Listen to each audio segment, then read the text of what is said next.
Every century has a war that defines the future. Some battles are fought on land, some in the skies, and some in the shadows of cyberspace. But today, a new kind of war has begun. A war unlike anything humanity has ever faced. A war inside the human mind. In the last 60 days, scientists have crossed lines once believed impossible. They have connected the human brain to artificial intelligence, restored movement to paralyzed patients, decoded silent thoughts, and opened the door to machines that can understand intention before it becomes action. This is not science fiction. This is not the future. This is happening right now. For the first time in human history, nations and corporations are fighting for something deeper than resources, deeper than data, and deeper than physical territory. They are fighting for the human mind itself. Because whoever controls the brain controls decisions, emotions, memories, and behavior. The United States, China, and Europe are already investing billions. Big tech, once obsessed with apps and smartphones, is now obsessed with something far more powerful: direct access to human consciousness. In the race to merge mind and machine, one name echoes with both promise and peril: Neuralink. It began not with a quiet scientific paper, but with a declaration that would redefine the boundaries of human potential. The mission, as stated by its founder, was audacious. We will create a symbiosis between humans and AI. This wasn't merely about healing, it was about evolution. A vision to ensure humanity could keep pace in a world increasingly dominated by artificial intelligence, by creating a high-bandwidth data bridge directly to our own minds. The key to this bridge is a device called the Link. At its heart are 64 ultra-thin, flexible threads, each finer than a human hair and equipped with 16 microelectrodes.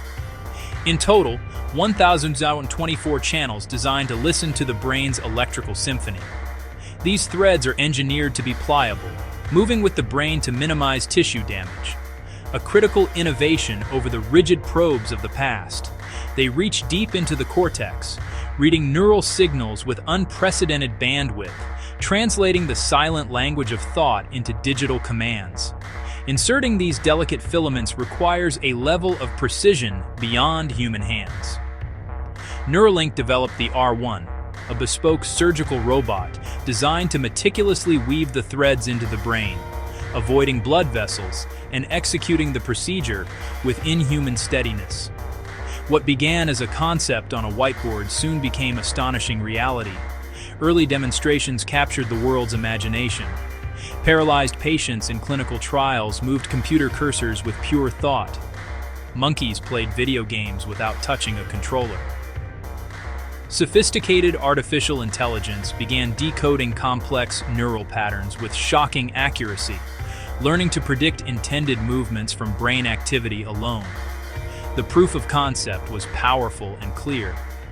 Then, in January 2024, came the first human patient in the PRIME study. Noland Arbaugh, a 29-year-old quadriplegic, paralyzed from the shoulders down after a diving accident. For him, this wasn't about symbiosis with AI. It was about regaining a connection to the world. At first, everything looked miraculous.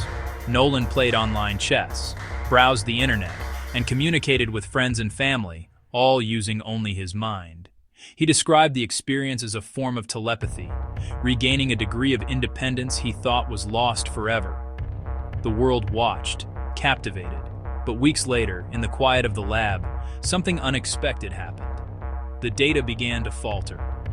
A number of the delicate threads had retracted from his brain tissue, pulling the electrodes away from the neurons they were meant to read. The cause? Pneumocephalus, air trapped inside the skull after surgery. A known risk, but one with profound consequences here. Eventually, an estimated 85% of the implanted electrodes detached. The signals dropped.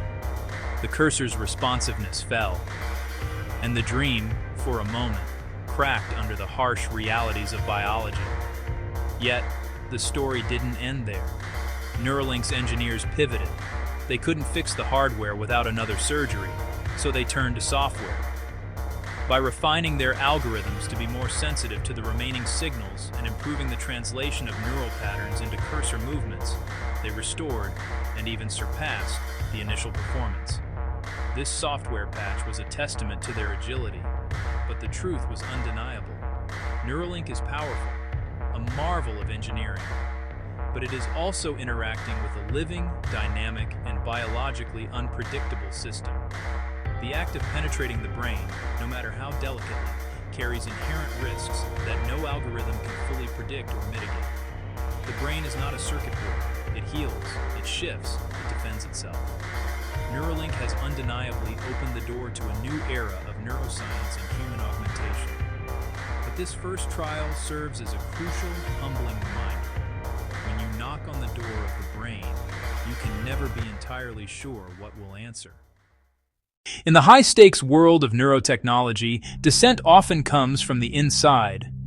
One of Neuralink's original co-founders, the neurosurgeon and scientist Dr. Benjamin Rappaport, found himself at a philosophical crossroads.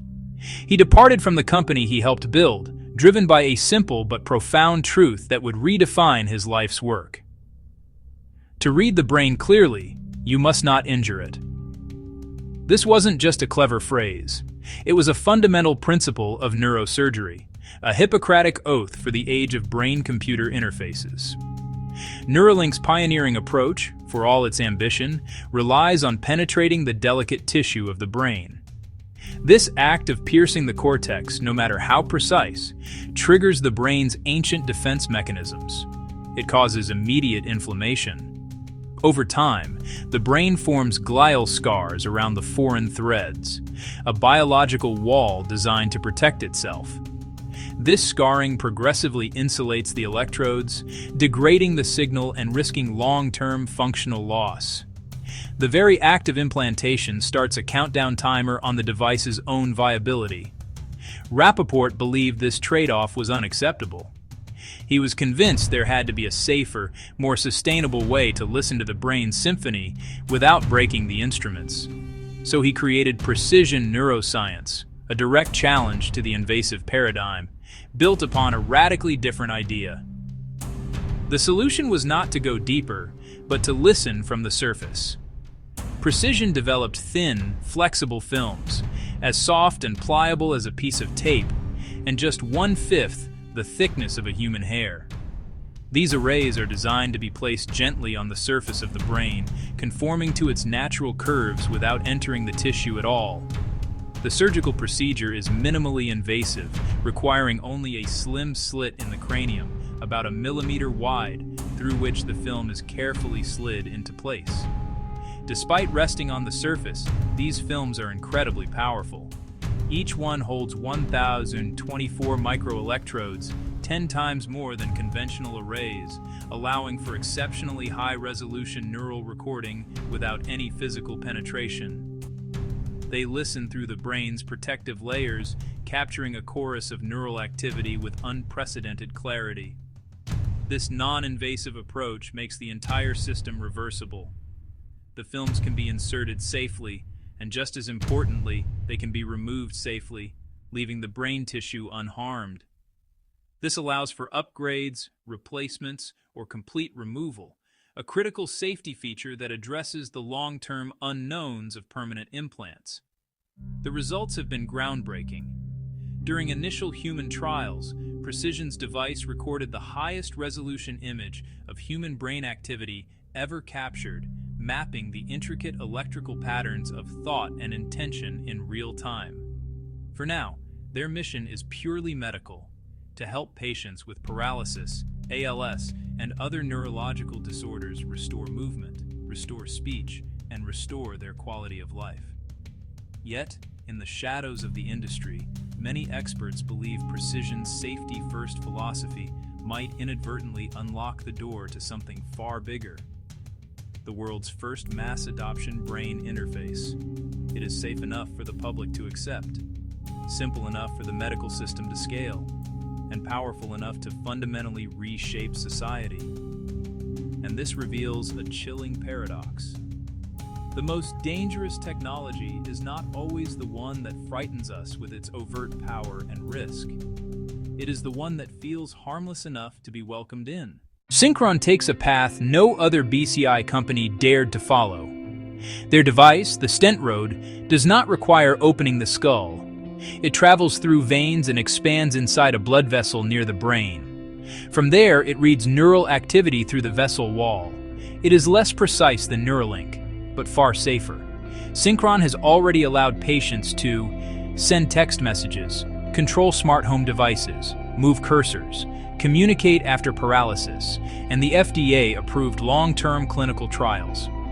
If Neuralink is the fighter jet of brain interfaces, Synchron is the passenger airplane. Not the fastest, not the most advanced, but the one the world is most willing to adopt. And adoption is power. While new players chase the horizon of human enhancement, one of the oldest BCI companies, Blackrock Neurotech, remains anchored to a more fundamental mission. For decades, they have operated at the intersection of medicine and engineering, focusing not on creating superhumans, but on restoring humanity. Their work is a testament to a different kind of ambition, giving a voice back to the silent and movement back to the paralyzed. Their foundational technology, the Utah Array, has been a cornerstone of clinical BCI research for years. It's a tiny, powerful grid of microelectrodes that listens directly to the symphony of neural commands. This technology first proved its potential by allowing paralyzed individuals to control robotic arms with their thoughts, a breakthrough in motor restoration. Now that same principle is being applied to one of our most essential functions, speech. Their latest system, Move Again, taps into the brain's motor cortex, the region that orchestrates the intricate muscle movements of the tongue, jaw, and larynx. Consider the devastating reality of amyotrophic lateral sclerosis, or ALS, a disease that locks a sharp, vibrant mind inside a body that can no longer respond. For one man, this was his world. Unable to speak clearly, his thoughts were trapped. Blackrock's team implanted 2 arrays into his brain. As he attempted to form words, the system recorded the neural signals of his intention. A sophisticated AI then decoded these signals, translating them into text. But they went a step further. Using old audio recordings from before his illness, the AI learned the unique timbre and cadence of his original voice. The first words appeared on screen. Then, the reconstructed voice spoke. The system achieved a staggering 99.6% accuracy rate. In that sterile lab, something profound happened. Emotion flowed. Tears from the patient, from the doctors, from the family who heard a beloved voice they thought was lost forever. It was a resurrection, a miracle of modern science. But miracles have shadows. The ethical guardrails for such powerful technology must be forged with immense care. Blackrock themselves emphasize that their work is strictly for medical restoration under rigorous clinical oversight. Yet the underlying principle is inescapable. If an AI can reconstruct speech from the to speak, what is the next logical step? One day it may not need the intention. It may learn to reconstruct the unspoken thought that precedes it. The line between restoring a voice and reading a mind is perilously thin. And the day your innermost thoughts can no longer hide is the day your last bastion of freedom begins to fade. If the brain can send signals outward, it can also receive signals inward. If thoughts can be captured, they can be stored. If they can be stored, they can be sold, analyzed, and manipulated. Imagine a world where advertisers target your emotional reactions, governments analyze your intentions, companies predict your political choices, border agents scan your fear or stress levels, courts request neural logs as evidence, criminals hack implants to silence victims. This is not a distant dystopia.